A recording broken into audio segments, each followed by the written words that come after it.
Alors, on va ouvrir la parole de Dieu dans quelques instants. Je crois que c'était il y a 15 jours, j'ai eu l'occasion d'apporter la parole, c'était le dimanche, donc c'était pas vous, c'était pas cet auditoire, peut-être quelques-uns.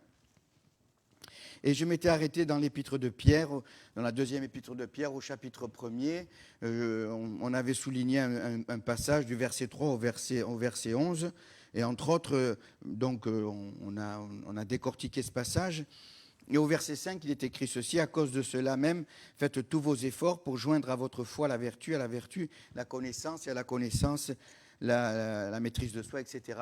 Et donc on avait développé tous ces points. La conclusion, c'était le verset 11. C'est ainsi en effet que l'entrée dans le royaume éternel de notre Seigneur et Sauveur Jésus-Christ vous sera largement accordée. J'avais insisté sur ce dernier verset et voir ce qu'il fallait faire pour que cette entrée elle soit largement accordée. Et donc dans le verset 5 que j'avais souligné, faites tous vos efforts pour joindre à votre foi la vertu, et à la vertu la connaissance. Et j'avais parlé de la connaissance, et cette pensée de la connaissance, ça fait son chemin jusqu'à aujourd'hui. Je me suis arrêté un petit peu, j'ai réfléchi sur le fait de connaître Dieu.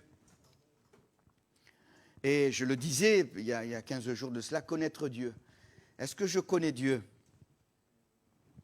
Comment je le connais?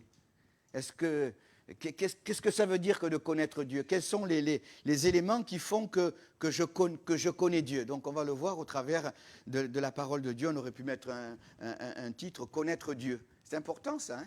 Et par exemple, pour connaître quelqu'un, là je m'adresse à l'auditoire, vous allez me répondre. Pour connaître quelqu'un, il y a une base. Quelle est la base pour connaître quelqu'un?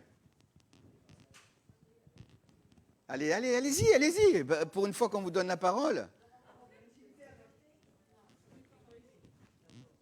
Parlez plus fort, parce qu'avec le... Exactement. Merci, madame. Pour connaître quelqu'un, il faut passer du temps avec lui. C'est pas compliqué? On ne peut pas prétendre connaître quelqu'un si on ne passe pas du temps avec lui. C'est le facteur temps qui fait qu'on va connaître quelqu'un. C'est le fait de dialoguer, de discuter, de passer du temps, de converser avec la personne qui va faire qu'on va connaître la personne. Au plus je passerai du temps avec la personne, au plus je vais connaître la personne. Et avec Dieu, c'est exactement la même chose. Au plus je vais passer du temps avec le Seigneur, au plus je vais communier avec lui, au plus je vais m'adresser à lui, au plus je vais converser avec lui, au plus je vais le prier, parce que la prière, c'est pas un monologue, la prière, c'est un dialogue. C'est-à-dire qu'il y a une conversation qui se fait. Vous savez qu'il y a une conversation qui se fait avec le Seigneur dans la prière. Je lui parle, parce que nous, parler, on sait parler. Hein. En plus, nous, les prédicateurs, on sait parler. Hein. On y va. Hein. Mais ce n'est pas le tout de parler, le tout, c'est de se taire. Et des fois, il vaut mieux se taire. Il vaut mieux se taire et laisser parler le Seigneur. Et quand le Seigneur parle, c'est différent. Mais ça, c'est un dialogue. C'est un dialogue. Et la prière, c'est un dialogue. Et pour connaître Dieu, pour apprendre à connaître Dieu, il faut passer du temps avec lui. Au plus je passerai du temps avec le Seigneur, au plus je vais le connaître. Je pensais à ce texte que j'ai mis là, je suis dans l'introduction. Hein.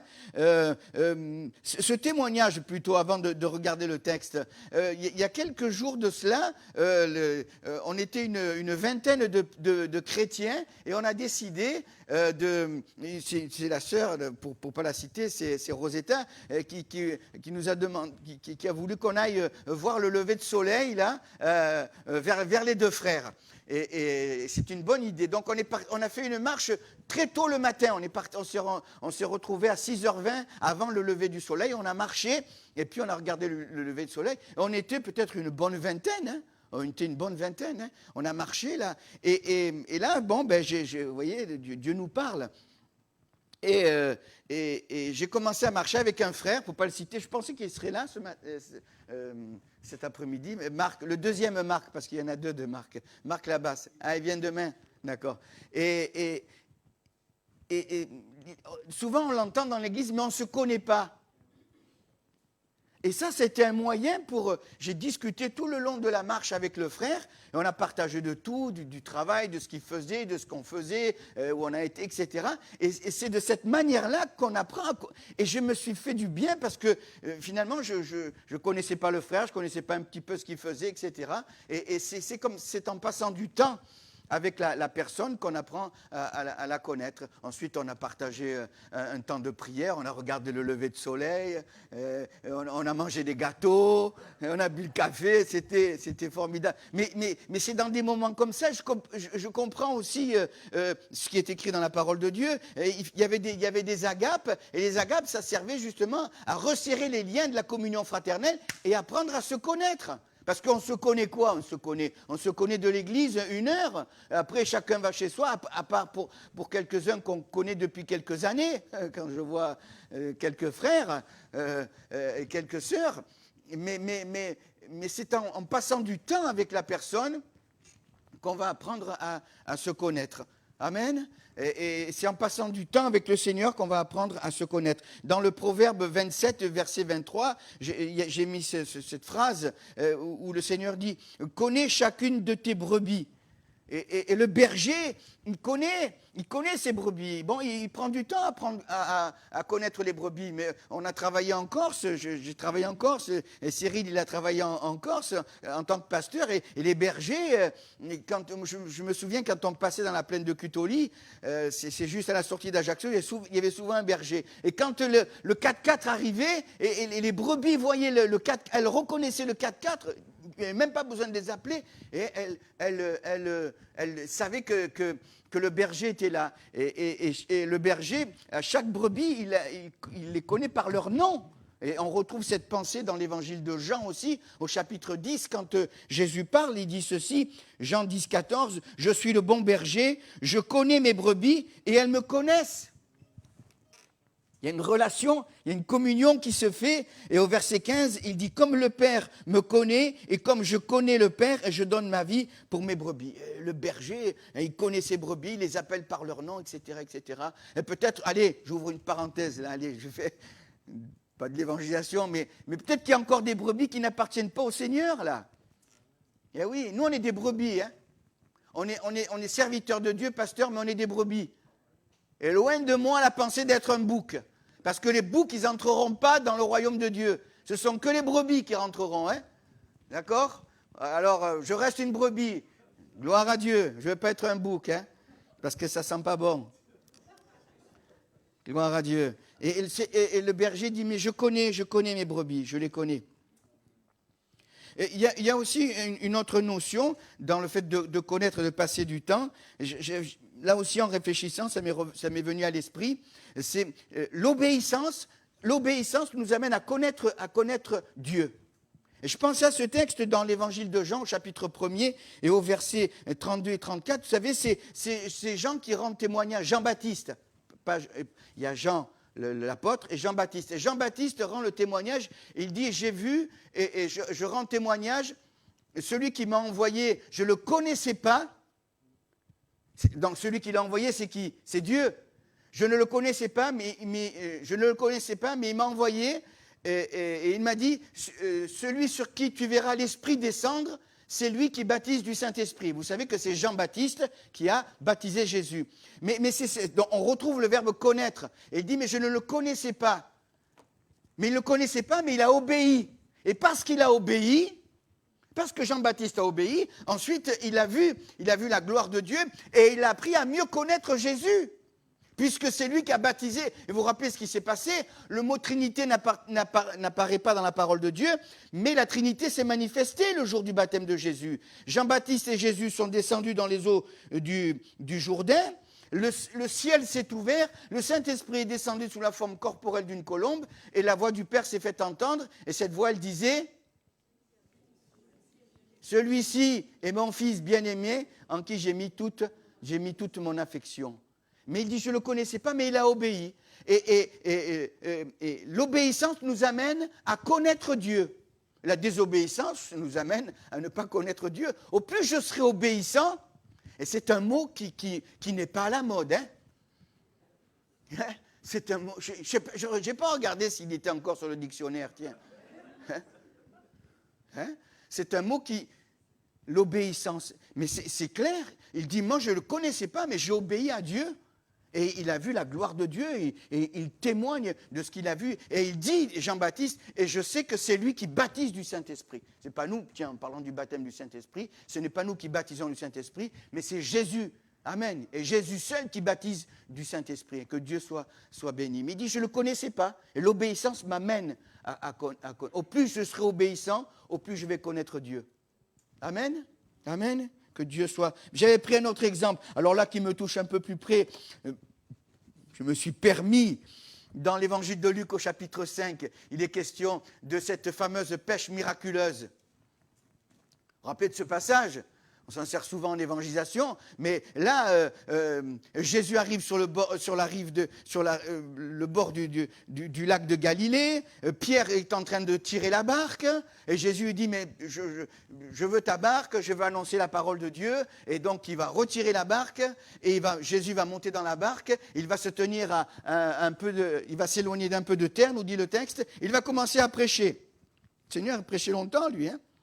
Et il se met dans l'eau, hein, il se met dans la barque. Vous savez que l'eau, ça porte. Il y a quelques jours, j'étais à la pêche en bateau et j'entendais des voix, mais des bateaux qui étaient bien loin. Et l'eau est porteuse, l'eau. Elle porte. Donc il se met de la barque, il commence à enseigner, il enseigne. Il finit son enseignement, Pierre le ramène. Et avant de le ramener, Jésus lui dit, jette ton filet, jetez vos filets sur le côté. Quel côté ? Sur le côté droit. Sur le côté droit. Et Pierre lui dit, mais Seigneur, nous avons pêché toute la nuit sans rien prendre. Il aurait pu dire, rien prendre toute une nuit. Moi, même quand j'y vais la nuit, j'en prends un peu quand même. Je prends un peu de poisson. Le jour, j'en prends. La nuit aussi. Hein. Il n'y a pas de problème. Mais ils n'ont rien pris. C'est des professionnels. Ils n'ont rien pris. Mais il a obéi. Il a obéi. J'ai pêché toute la nuit sans rien prendre, mais pas une petite dorade, rien du tout, rien. Pas un sard, pas un loup, rien.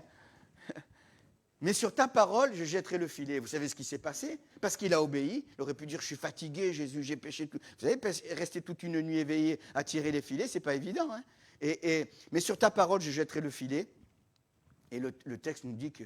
Oh là là, il n'y avait pas besoin de sonar, il n'avait pas de sondeur ni rien, Jésus. Là. Allez, jette le filet, puis ramasse une quantité. Tu es obligé de faire signe à ceux qui étaient sur la rive de venir avec un deuxième bateau. Ils ont rempli les bateaux. Pour remplir les bateaux, dites. Ça vaut le coup. Hein. Mais pourquoi ? Parce qu'il a tout simplement, il a obéi. Amen. Et l'obéissance m'amène à mieux connaître le Seigneur. Et c'est certainement qu'il a fait encore une expérience de la connaissance du Seigneur dans ce miracle. On va s'arrêter maintenant sur les textes de base et on va voir un petit peu quels sont les points qui font que je connais Dieu. Ça va nous donner de l'assurance et ça va nous rassurer aussi. Peut-être qu'on peut se poser la question, et c'est ce que je disais l'autre dimanche, connaître Dieu. Et on va le voir, ce que la Bible nous enseigne concernant le fait de connaître le Seigneur. C'est dans l'épître de Jean. On va lire beaucoup dans l'épître de Jean, dans les épîtres de Jean et dans l'évangile de Jean. Jean, le verbe connaître, on le retrouve beaucoup dans la personne de l'apôtre Jean, dans l'évangile et dans les épîtres. Alors il y a un texte qu'on a même mis en chanson. D'ailleurs, on va le lire. J'allais dire, on va le chanter, non. 1 Jean chapitre 4, versets 7 et 8. Ça va être un petit peu un des textes de base qu'on va un petit peu décortiquer, où il est question de connaître Dieu. Bien-aimés, aimons-nous les uns les autres, car l'amour est de Dieu, et quiconque aime, ça c'est important ça, quiconque aime est né de Dieu et connaît Dieu. Celui qui aime, il est né de Dieu, et il connaît Dieu. Celui qui n'aime pas n'a pas connu Dieu, car Dieu est amour. Amen. Alors, la base, c'est un petit peu la base de tout, hein, vous avez compris, hein, c'est un petit peu la base de tout, mais là, entre autres, aimer Dieu et aimer son prochain, c'est connaître Dieu. On est d'accord ? Des fois, on se pose des questions, est-ce que je connais Dieu, etc. Si tu aimes Dieu, comme la parole de Dieu l'enseigne, et si tu aimes ton prochain, là, tu peux dire que tu connais Dieu. Quiconque est né de Dieu, quiconque aime est né de Dieu et connaît Dieu. Et connaît Dieu. Donc, il est question là de l'amour. Regardez, sans aller trop loin, j'ai relevé dans ce même passage le verset 16. 1 Jean 4, 16. Vous avez trouvé? Et nous avons connu l'amour que Dieu a pour nous et nous y avons cru. Dieu est amour et celui qui demeure dans l'amour de Dieu, dans l'amour en Dieu, et Dieu demeure en lui. Amen. C'est pas compliqué, c'est l'amour. Quiconque aime est né de Dieu et connaît Dieu. Si je suis dans cet amour de Dieu, je vais connaître Dieu. Je connais Dieu. Je peux dire que je connais Dieu. S'il n'y a pas trop d'amour, ça va être difficile. D'ailleurs, il y a la suite, je tiens à le souligner. Et je vais le lire, la lecture est un peu longue, du verset 17, voilà, chapitre 4, verset 17. Tel il est, tel nous sommes aussi dans ce monde. C'est en cela que l'amour est parfait en nous, afin que nous ayons de l'assurance au jour du jugement. Là aussi, il y a ce verset m'a parlé. Au jour du jugement, il est question là de l'amour. Et tel il est, tel nous sommes. Amen. Être comme Jésus, on le chante. Amen. La crainte n'est pas dans l'amour, mais l'amour parfait bannit la crainte. Il était question de la crainte tout à l'heure dans le don spirituel, car la crainte suppose un châtiment, et celui qui craint n'est pas parfait dans l'amour. Pour nous, nous l'aimons parce qu'il nous a aimé le premier. Et c'est là où quand même, il faut le souligner, si quelqu'un dit « j'aime Dieu » et qu'il haït son frère, c'est un menteur, car celui qui n'aime pas son frère qu'il voit, comment peut-il aimer Dieu qu'il ne voit pas? Et nous avons de lui ce commandement, que celui qui aime Dieu aime aussi son frère. S'il y a de l'amertume, s'il y a de l'animosité, s'il y a de la haine, s'il y a de la colère, ça sera difficile de dire qu'on connaît Dieu. Parce que connaître Dieu, c'est aimer Dieu. Quiconque aime est né de Dieu et connaît Dieu. La haine, la colère. J'ai relevé ce texte dans Éphésiens 4, 26. Si vous vous mettez en colère, ne péchez point, que le soleil ne se couche pas sur votre colère, et ne donnez pas... Et j'avais oublié cette phrase quand même, dans le verset 26, et ne donnez pas accès au diable. Ne vous couchez pas sur votre colère, même si vous avez raison. Hein, ça arrive des fois dans le couple, non? Oh là là, qu'est-ce que je vais dire là? Qu'est-ce que je suis en train de dire là? Aïe, aïe, aïe. Qu'est-ce que je suis en train de dire? Et c'est moi qui ai raison. Alors ils sont dans le lit. On est dans le lit. Ne me touche pas, c'est moi qui ai raison. Et là, vous pouvez compter tous les moutons de la terre. Hein. Tous les moutons, ils peuvent passer. Hein. Et on se couche sur la colère. Moi, ça m'est arrivé de me coucher sur la colère, mais j'arrive pas à dormir. Hein. Des fois, on est contrarié de ceci, contrarié de cela. Et même dans le ministère, des fois, on est contrarié. Et alors, la nuit, ça... Hein? L'ordinateur, il ne s'arrête pas, lui. Hein? Ouf, il n'y a pas de panne, là. Hein? Hein? Ça tourne, ça tourne, ça tourne. Et Seigneur, il dit, non, ne te couche pas sur ta colère. Parce que quand on laisse la colère comme ça nous envahir, mais c'est terrible. Parce qu'il dit, mais on donne accès au diable. Et c'est ce qu'il dit, ne donnez pas accès au diable. Et si tu dis que tu aimes Dieu et que tu n'aimes pas ton frère, que tu as quelque chose contre ton frère, d'ailleurs il le dit Jésus dans les premiers chapitres de Matthieu, si tu te souviens que tu es en train de donner ton offrande et que tu te souviens que tu as quelque chose contre ton frère, laisse ton offrande. N'oublie pas de la donner pour l'Église. Hein? Mais d'abord va te réconcilier avec ton frère et ensuite tu pourras donner ton offrande. Mais voilà ce que dit le Seigneur. Mais s'il y a de la colère, de la contrariété, il ne peut pas y avoir l'intervention de Dieu dans notre vie. Hein, c'est important. Il y a un autre attribut aussi dans l'amour. On est toujours dans cette première pensée de l'amour. Ensuite, on va voir, il est né de Dieu. Et on va voir ce que c'est que naître de Dieu pour connaître Dieu. D'accord? Mais juste cet attribut de l'amour, dans 1 Corinthiens chapitre 13, verset 9, je me suis souvenu de ce texte aussi. Vous savez, 1 Corinthiens 13, c'est le chapitre de l'amour, quand je parlerai la langue des hommes et des anges, si je n'ai pas l'amour, etc. Ensuite, l'amour est patient, il est plein de bonté. Et il dit au verset 9, 1 Corinthiens 13, 9, je ne sais pas si j'ai donné à Maëlys, mais nous connaissons en partie et nous prophétisons en partie. Voilà, nous connaissons en partie et nous prophétisons en partie. Il y a aussi ce fait de connaître, mais on ne connaît pas tout. Et ça m'a touché. Vous voyez, ce verset, il m'a touché parce qu'il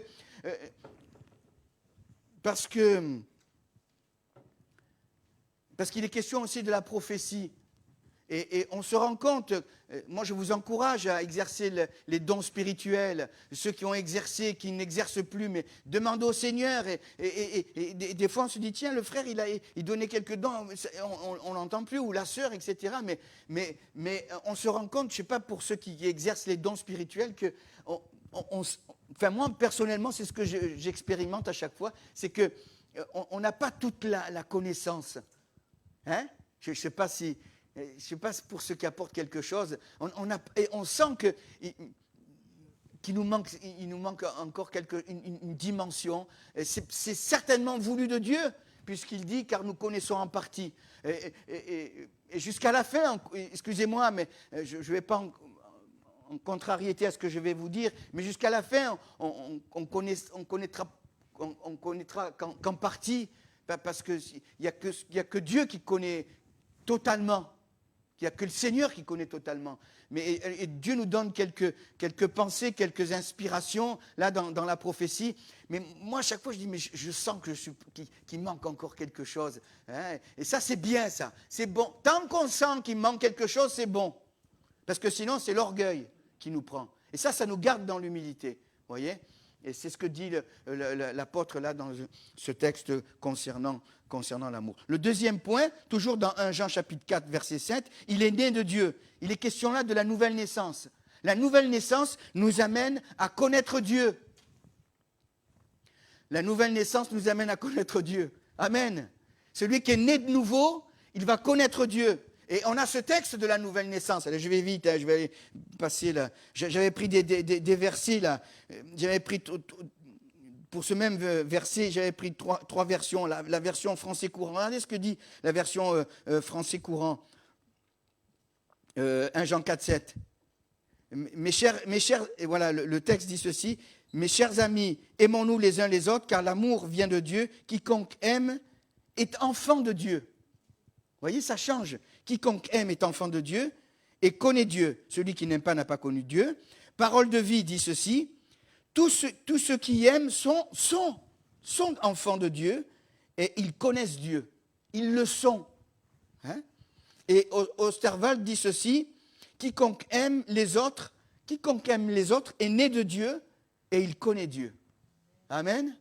Voilà, je vous redonnerai si vous voulez, mais c'est intéressant. Donc il est question de la nouvelle naissance. La nouvelle naissance, c'est pas trop compliqué, on trouve ce texte dans l'évangile de Jean, au chapitre 3, où il est question de cette nouvelle naissance, quand Nicodème va s'approcher de Jésus, Jean chapitre 3, verset 3, et Jésus lui dit, mais si un homme, Jésus lui répondit, en vérité, je te le dis, si un homme ne naît de nouveau, il ne peut voir le royaume de Dieu. Au verset 5, il dit, Jésus répondit, en vérité, je te le dis, si un homme ne naît d'eau et d'esprit, il ne peut entrer dans le royaume de Dieu. Et connaître Dieu, c'est naître de nouveau, c'est naître d'eau et c'est naître de l'esprit. La nouvelle naissance, c'est important ça, hein, de naître de nouveau. La nouvelle naissance, ce n'est pas une adhésion à une église. Oh, ils sont gentils, il y a une bonne atmosphère. Ce n'est pas ça la nouvelle naissance. Hein.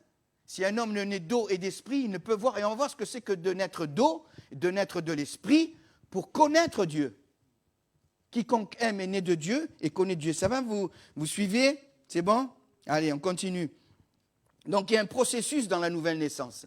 Le processus, on le trouve, et c'est simple, je vais être très simple, je vais faire qu'énumérer. Regardez, dans Jean chapitre 2, verset 13, il y a ce processus. La nouvelle naissance, c'est ça, c'est pas autre chose. Jean chapitre 2, verset 13, il est question de la Pâque. Vous savez, c'est quand il y a la Pâque et que Jésus rentre dans le temple. Mais la nouvelle naissance, elle commence par la Pâque. La nouvelle naissance, elle commence par la Pâque, mes frères et mes sœurs. La Pâque, c'est quoi? On l'a fêté il y a quelques dimanches de cela. Mais la Pâque, c'est tous les jours, c'est même pas tous les dimanches, c'est tous les jours la Pâque. La Pâque, c'est la mort et la résurrection de Jésus. Et la Pâque, c'est réaliser que nous étions morts dans nos offenses et que nous sommes ressuscités avec Christ et que nous sommes devenus une même plante avec le Seigneur. C'est ça la Pâque, la mort et la résurrection de Jésus. Et on vit une vie de résurrection. Oh, les ressuscités. Amen. Eh oui, on était... Là, j'avais que des morts. C'était que... On était tous morts. On est tous morts. Eh oui, nous étions morts dans nos offenses.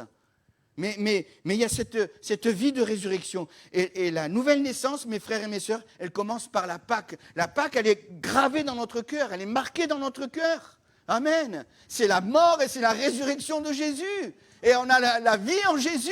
Et la vie éternelle. Il était question tout à l'heure. La vie éternelle. D'ailleurs, il y a un verset qui m'est revenu. Je crois que c'est dans Jean 17. Où il dit que, or, la vie éternelle, c'est qu'ils te connaissent. Encore le verbe connaître. Qu'ils te connaissent, toi le seul vrai Dieu, et celui que tu as envoyé, Jésus-Christ, ton Fils. C'est dans la prière sacerdotale, je crois. Allez, on revient. Le premier point, c'est la Pâque. S'il n'y a pas la Pâque, mais il n'y a pas de nouvelle naissance. Ensuite, verset... le deuxième point, il est dans le verset 15. Il est dit que Jésus a fait un fouet avec des cordes. Ce n'est pas pour faire du mal, mais c'est ça la nouvelle naissance. Quand le Seigneur vient, il met de l'ordre dans notre vie. Il met de l'ordre.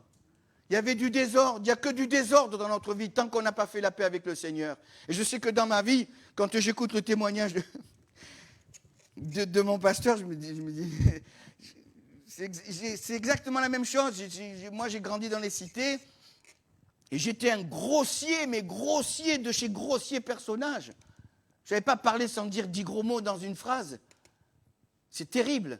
Mais quand le Seigneur vient, il nous nettoie. Il met de l'ordre. Amen. Et ça rentre dans la nouvelle naissance. Celui qui est né, il est né de Dieu et il connaît Dieu. Amen. Et Jésus a mis de l'ordre dans le temple. Il a chassé les vendeurs de pigeons, les brebis, etc. Et c'est le deuxième point. Le troisième point, il est dit qu'ils vont se souvenir que le zèle de ta maison me dévore. Ça, c'est encore une marque de la nouvelle naissance.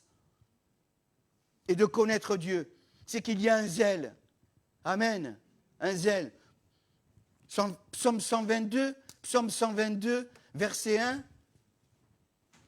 Il y a quelqu'un ici? Psaume 122, verset 1. Je suis dans la joie quand on me dit « Allons à la maison de l'Éternel ». Amen. Vous êtes dans la joie? Parce qu'il y en a qui vous disent « Où tu vas ?» Oh mes amis, ils vous enlèvent tout, ils vous pompent tout. Ils ont une tête « Où tu vas ?» Je vais à l'église. On dirait qu'ils ont des boulets aux pieds. Je suis dans la joie. Amen. Tu as une tête à la midi et demi, dit. C'est terrible ça. Hein? Que Dieu... Non. Le zèle de ta maison. Je le disais, c'est pas prévu. Quand je me suis converti ici, moi, dans cette église. Hein? Je prenais des heures sur mes congés pour venir à l'église, à toutes les réunions. C'est pas compliqué, à toutes les réunions. Avant, il y avait le mardi après-midi, il y avait, je crois que le jeudi, je ne me rappelle plus. Enfin, il y avait des réunions. Bon, le soir, je pouvais, il n'y avait pas de problème. Mais voilà, il y a quelque chose. Dieu allume un feu nouveau dans notre cœur pour venir dans sa maison, pour se retrouver. Moi, je me régale quand je viens à l'église. Amen. Parce que je vois mes frères, mes sœurs, on est dans la communion fraternelle. Mais rien, quand on voit tout ce qui se passe au jour d'aujourd'hui, rien ne vaut la communion fraternelle. Mais rien du tout. Les gens, les journalistes, ils disent, oh, vivement que les restos ouvrent, qu'on puisse boire un coup. C'est moi qui suis décalé. Mais il n'y a que ça. C'est terrible. Quelle espérance. Tout à l'heure, notre pasteur parlait de l'espérance. Mais moi, je vous assure, et je découvre plus le caractère encore de l'être humain dans ces temps de pandémie, parce que pour eux, il n'y a que ça qui compte, quoi. Il n'y a que ça qui compte. Et j'ai rien contre les jeunes, j'ai été jeune et j'ai fait pire que pendre, c'est la même chose. Mais je crois que c'est multiplié par 100 là, au jour d'aujourd'hui, ou par 1000. Et quand ils interviewent des jeunes filles, toutes jeunettes, ouais, il faut qu'on s'entende, qu'on sorte, qu'on fasse la fête, etc. C'est vrai ou pas, ou j'invente quand on écoute? C'est terrible, ça. C'est terrible. Je ne sais pas pourquoi je vous disais ça, je ne me rappelle plus. Ah oui, je suis dans la joie, ouais. Ouais. Nous, ce n'est pas la même joie. Hein. Amen. Et il y a aussi un autre élément de la nouvelle naissance, naître de Dieu. C'est au verset 4, d'ailleurs, le verbe connaître est là. Mais Jésus ne se fiait point à eux parce qu'il les connaissait tous. Vous savez qu'il nous connaît, le Seigneur, hein, ça a été dit il n'y a pas longtemps. Là. Il sait tout de nous. Il sait quand on se lève, il sait quand on se couche. Il sait tout de nous. David dit, mais même si je monte, je prends les ailes de l'aurore, dans la nuit tu me vois, il voit tout, il a les yeux laser, il voit tout le Seigneur. Hein. Il nous connaissait tout, il nous connaît tous. Gloire à Dieu. Ça c'est la nouvelle naissance. Ensuite il dit, Jésus dit, si un homme ne naît d'eau et d'esprit, là je vais juste énumérer, naître d'eau. Il y a trois pensées concernant l'eau. Naître d'eau, c'est naître de la parole. Et quand je nais de la parole, je vais connaître Dieu. Hein? Quiconque aime est né de Dieu et connaît Dieu. Naître de la parole. Éphésiens chapitre 5, verset 26. Ça, c'est pour mes frères. Dommage qu'il n'y en a pas plus de frères, là, cet après-midi. Éphésiens 5, 25. Marie, que chacun aime sa femme. Amen, les frères. Ils font ça, Encore. Marie, que chacun aime sa femme comme Christ a aimé l'Église et s'est livré lui-même pour elle, afin de la sanctifier en la purifiant et en la lavant par l'eau de la parole. Mon frère, lave ta femme avec l'eau de la parole. Eh oui. C'est-à-dire partage la parole. Ça a été souligné il y a quelques mois de cela avec notre pasteur. Hein, que le Seigneur avait touché son cœur et dit, mais il faut que tu partages avec ta femme. Mais c'est important ça. C'est ça, se laver par l'eau de la parole. C'est ouvrir la parole, lire la parole avec son épouse quand l'épouse est convertie et partager des moments dans la présence de Dieu. Et ça, ce sont des moments bénéfiques et riches. Faites le temps que vous pouvez. Croyez-moi. Premièrement, la parole, c'est, naître d'eau, c'est naître de la parole. Deuxièmement, naître d'eau, c'est naître de l'esprit aussi. Je vais juste énumérer Jean chapitre 7, verset 37. Le dernier jour, le grand jour, le jour de la fête, Jésus va se tenir debout et dira, si quelqu'un a soif, qu'il vienne à moi et qu'il boive, et des fleuves d'eau vive couleront de son sein. Il dit cela de l'esprit que devaient recevoir ceux qui croiraient en lui, parce que l'esprit n'était pas encore descendu. Donc l'eau, c'est la parole, l'eau, c'est l'esprit, et puis l'eau, c'est le baptême. Hein, ça a été assez souligné dans 1 Pierre chapitre 3, verset 21. Cette eau, alors j'ai mis une petite parenthèse, cette eau est une figure du baptême qui n'est pas la purification des souillures du corps, mais l'engagement d'une bonne conscience envers Dieu. C'est ce qui a été souligné dans les deux baptêmes, hein, l'engagement. Mais il dit que le baptême, ça ne nous purifie pas. Hein. Et alors que j'étais en train de réfléchir, il y a cette pensée qui m'est venue là. Je pensais le fleuve, le Gange. Les Indiens, c'est pas les Indiens ou les Hindous? Les Hindous, c'est la religion. Les Hindous alors. Les Hindous. Les deux. Bon, allez. Les gens qui habitent l'Inde. Ils pensent que cette eau, elle purifie, mais c'est ça. Mais j'ai regardé un petit peu sur Internet. Attendez, écoutez. 3 milliards d'eau usées par jour qui se jettent dans le Gange. 3 milliards d'eau usée par jour dans le fleuve. Et elle est polluée 3000 fois supérieure à la normale. 3000 fois supérieure. Le gars, il se plonge pour se purifier, il ressort plein de boutons. Mais c'est ça. Et il paraît que c'est pollué, c'est archi polluée. Mais cette eau, dit le Seigneur, elle ne purifie pas. C'est l'engagement, justement, c'est la repentance, c'est la conversion, c'est la nouvelle naissance, c'est le fait de passer par la Pâque. Amen. C'est ça qui va nous purifier, qui purifie notre être intérieur. C'est pas, tout vient toujours de l'intérieur. Je ne vais pas faire un cours, mais tout vient de l'intérieur. Ensuite, il dit naître de l'esprit. Je ne vais pas finir, ça ne fait rien, je finirai la prochaine fois. Naître de l'esprit. Vous savez, on a l'esprit tous. Hein. Alors, on va faire un petit exercice. C'est dans, je ne sais pas si je te l'ai donné, Maëlys, 1 Corinthiens 12, 3. Nul ne peut dire Seigneur si ce n'est par le Saint-Esprit. Alors, vous allez me dire tous Seigneur. Oh, plus fort, plus fort. Seigneur. Voilà. Et pourtant, ça paraît simple. Nul ne peut dire Seigneur si ce n'est par le Saint-Esprit.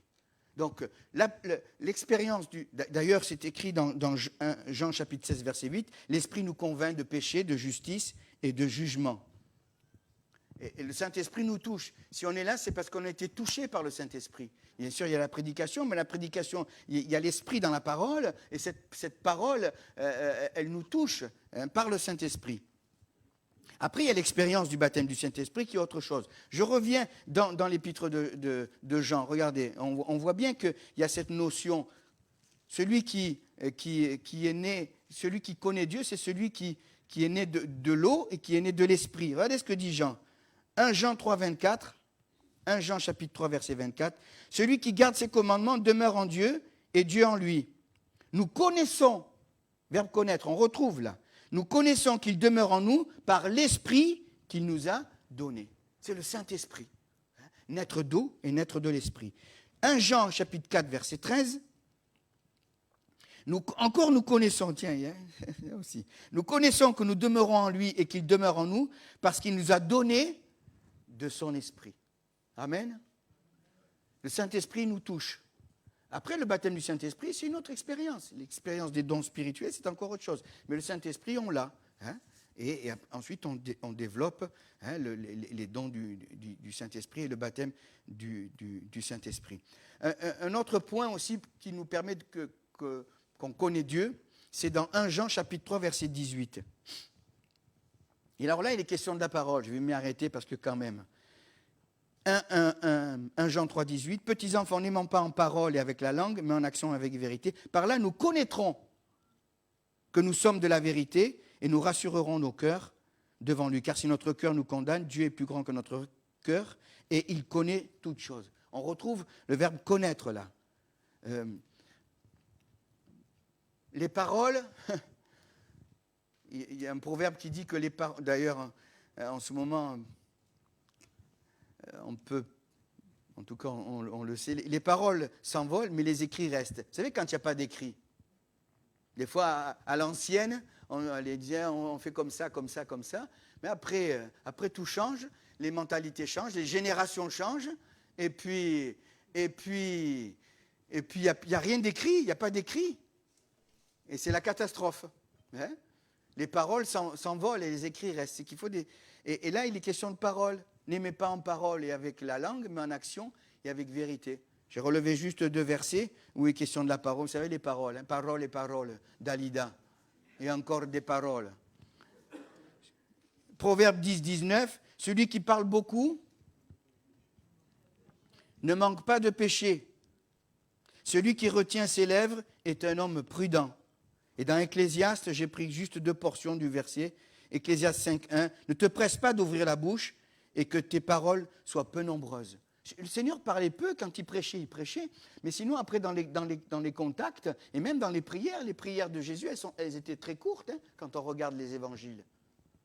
Et des fois, les paroles, en avant.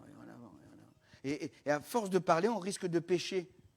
Si on parle trop, on pêche, et que Dieu nous aide. Allez, je vais faire qu'énumérer, je termine. 1 Jean 3, 16, connaître Dieu, c'est se donner à lui. 1 Jean 3, 16. Pas Jean 3, 16, hein, 1 Jean 3, 16. Nous avons connu l'amour en ce qu'il a donné sa vie pour nous. Nous aussi, nous devons donner notre vie pour les frères. Connaître Dieu, c'est se donner. Et se donner pour qui, là? Allez, les théologiens, c'est se donner pour qui, là? Dites-moi, on se donne pour qui? Pour les frères. Ouh là là. Et pas pour les sœurs. Pour les frères et pour les sœurs. Mais c'est se donner pour son prochain. C'est ça connaître Dieu. On se pose des questions, mais c'est ça connaître Dieu. C'est se donner. C'est ce que la Bible dit en tout cas. Hein. Un autre passage, Jean chapitre 10, verset 27, c'est encore avec le bon berger. Connaître Dieu, c'est le suivre. Amen. Parce que si je dis que je connais Dieu et je fais ce que je veux, eh bien je ne connais pas Dieu. Jean chapitre 10, verset 27, je le lis pour vous. Mes brebis entendent ma voix, je les connais et elles me suivent. Amen. On est des brebis, on connaît le Seigneur, alors on le suit. Gloire à Dieu. J'avais aussi cet aspect négatif. Cyril, je peux continuer ou j'arrête? J'arrête. Je voulais souligner un aspect négatif de connaître. Et ça m'est venu à l'esprit, j'avais donné les références, 2 Corinthiens 5, 16, quand Paul dit que nous avons connu Christ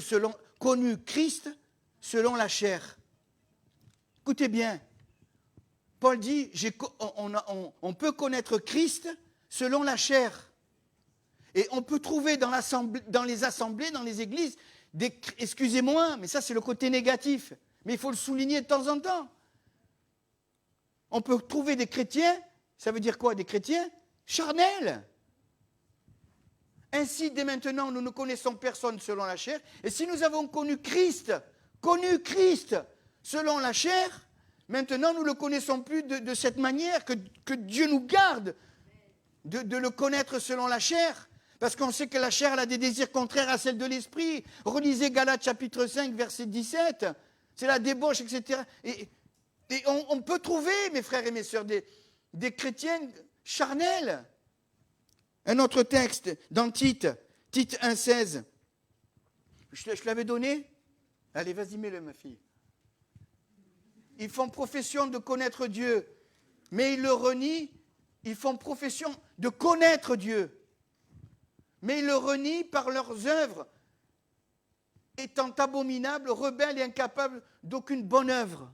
Ils disent qu'ils connaissent, mais ils ne connaissent pas. Ils le renient par leurs actes, ils ne font aucune œuvre pour le Seigneur. Vous voyez? Ça, c'est l'aspect négatif. Un autre, Matthieu 7, 23, on le cite assez souvent. Hein. Ce n'est pas ceux qui disent Seigneur, Seigneur qui entreront dans le royaume de Dieu. Plusieurs viendront en disant mais n'avons-nous pas prophétisé, n'avons-nous pas chassé les démons, n'avons-nous pas guéri en ton nom, etc. Et qu'est-ce que dit le Seigneur? Je vous ai jamais connu. Alors je leur disais ouvertement, je vous ai jamais connu, retirez-vous de moi, vous qui commettez l'iniquité. Je vous ai jamais connu. Pourtant ils en ont fait. Le Seigneur dit mais je ne vous connais pas, je ne vous connais pas. Et il y a encore cet aspect, Romains 1, 21, là aussi, là, même, il faut qu'on fasse attention là, dans ce passage, parce que maintenant, on est surveillé, etc. Il est dit ceci, car ayant connu Dieu, ils ne l'ont point glorifié comme Dieu et ne lui ont point rendu grâce, mais ils se sont égarés dans leurs pensées et leur cœur sans intelligence a été plongé dans les ténèbres. On sait ce qu'ils ont fait, Dieu les a livrés à leur sens réprouvé comme étant hommes avec hommes, des choses infâmes, etc. Lisez le texte. Et alors on dit, il faut faire attention à l'homosexualité. Il faut faire attention. Mais bon, Dieu les aime, les homosexuels, il veut les délivrer. Amen. Il n'aime pas le péché, il n'aime pas l'homosexualité, mais il veut les délivrer. Et il y a des chrétiens, des hommes qui témoignent, qui étaient comme ça, qui ont été délivrés. Mais qu'est-ce qu'il dit? Car ils ont connu Dieu. Ils ont connu Dieu et ils ne l'ont point glorifié comme Dieu. Et après, le Seigneur les a livrés. Et je termine, voilà, c'est ma dernière référence. 1 Jean, d'ailleurs c'est ce que je lui ai donné. 1 Jean chapitre 2, verset 3, et là je finis. 1 Jean 2, 3, je crois que je l'avais donné, non? Voilà, merci. Si nous gardons ces commandements, par là, nous savons que nous l'avons connu. J'avais une suite, non? Versets 4 et 5, ouais. Voilà. Celui qui dit « je l'ai connu » et qui ne garde pas ses commandements est un menteur et la vérité n'est point en lui. Et verset 5. Mais celui qui garde sa parole, l'amour de Dieu est véritablement parfait en lui. Par là, nous savons que nous sommes en lui. Celui qui garde sa parole. Je connais Dieu quand je garde sa parole. Amen. Voilà ce que je voulais partager concernant connaître Dieu. Il y aurait d'autres choses encore à souligner. Voilà, que Dieu soit béni, que Dieu vous bénisse. On termine par la prière, on va se lever. Hein. Je laisse la place après à notre pasteur. Qui est votre pasteur? Notre pasteur. Merci Seigneur pour ta parole. Merci pour ces quelques clartés que tu nous donnes au travers de ta parole. Donne-nous à la garder, à la serrer dans notre cœur et à mieux te connaître, Seigneur, à mieux te craindre. Bénis notre retour, prépare nos cœurs pour la réunion de demain, Seigneur, et glorifie-toi. Bénis ceux qui passent par la souffrance. Au nom de Jésus. Amen. Amen. Gloire à Dieu.